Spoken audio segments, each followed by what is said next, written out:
تو امت محمدیہ ہونے کے ناطے ہماری بہت بڑی ذمہ داریاں ہیں. ہم فارغ نہیں ہو سکتے، ہم بچ نہیں سکتے، ہم سے سوال پوچھا جائے گا. تو رب العالمین ہمیں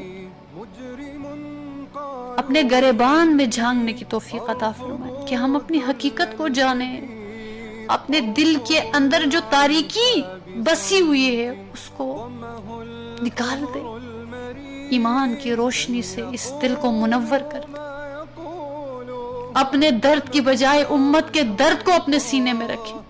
جو آرام سے ہیں، جو الحمدللہ پھر بھی ہمارے ملک میں اللہ کا لاکھ لاکھ شکر ہے، پھر بھی غریب مانگ کے بھی کھا رہا ہے، لیکن ان کا سوچئے، وہ تو مانگ بھی نہیں سکتے، ہاتھ بھی نہیں پھیلا سکتے، دہائی دیتے ہیں، اب کس کو دیں وہ؟ ہم نے بڑے مضبوط گھر بنا کے بیٹھ گئے، ہم تک ان کی آواز نہیں آتی.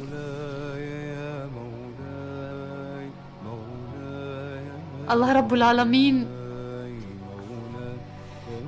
معجزہ فرمائیں، وہ معجزہ کرنے پہ قدرت رکھتے ہیں.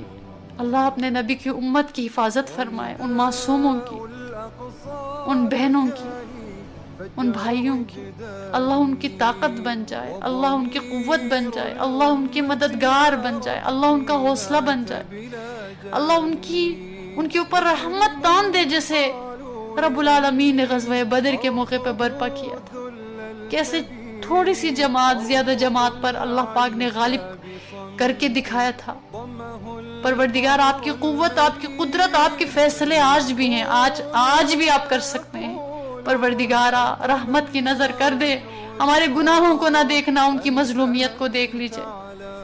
وہ تڑپ رہے ہیں میرے مولا، وہ فریاد کریں، اللہ ان کی فریاد سن لیجئے اپنے رسول محترم کی خاطر. پروردگار ہماری کوئی اوقات نہیں، ہماری گناہگار زبانیں ہیں، ہم کیا دعا مانگ سکتے. پروردگار آپ ان کی مدد فرما.